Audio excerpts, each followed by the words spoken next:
The minority had served notice unless the criminal charges against their colleagues were dropped. They would leave Parliament and accompany them to court anytime their cases were called. They described the prosecution as persecution. Minority Chief Whip Gavins Kwame Agbodza told Joy News that prosecutions must end. The minority will not be participating in business on the floor because we are accompanying our two colleagues, Honorable Kwesi and Honorable Atoforson, who are due to be in court this morning.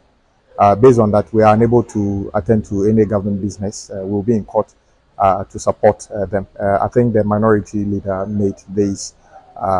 gave this hint when he was making comments after the swearing-in of our colleague, Honorable Kwesi, on Tuesday.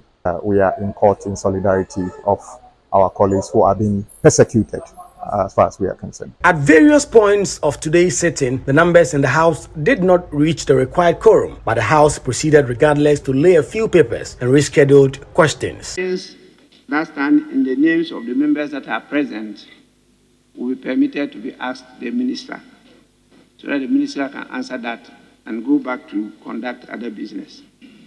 So 5A and I think 5B.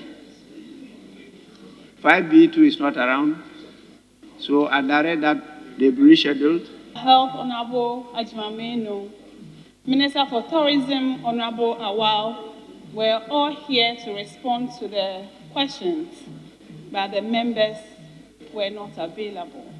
The Hansard must capture same for the record. Following adjournment of the House, some NPP MPs described the actions of their NDC colleagues as irresponsible. I don't know where. They were elected to come and sit in Parliament. They were not elected to be accompanying people to court. Their constituents should take note that today they asked a lot of questions about their educational infrastructure, about their health infrastructure, and about tourism in their various constituencies. But they were not in Parliament to even ask those questions. The ministers were there, the answers were provided, but yet none of them were not in the chamber, in the excuse that they have accompanied somebody to court. I don't know what kind of democracy or parliamentary procedure is this, but we are watching them keenly, and the business of the day is done for now.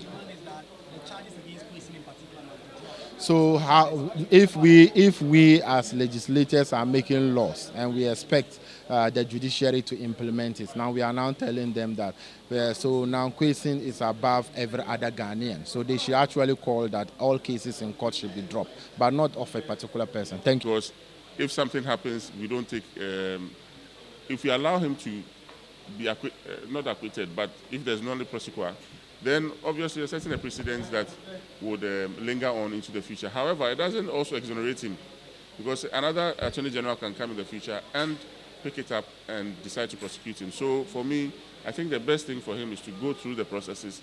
If he's found not guilty, hooray, he'll come back and come and work with us. If he's found guilty, he pays for his crimes, and then we continue and move on.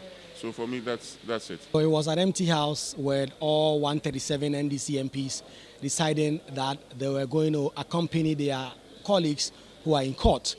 Parliament was forced to adjourn because they simply did not have the numbers to do a lot of other key governmental business. What is expected to happen tomorrow is that we expect that the NDC MPs will now come in and do key government business. But what we expect now is that a number of key business on the other paper, questions and other things, did not happen, and NPP MPs were on the floor, but their colleagues on the minority side were not there.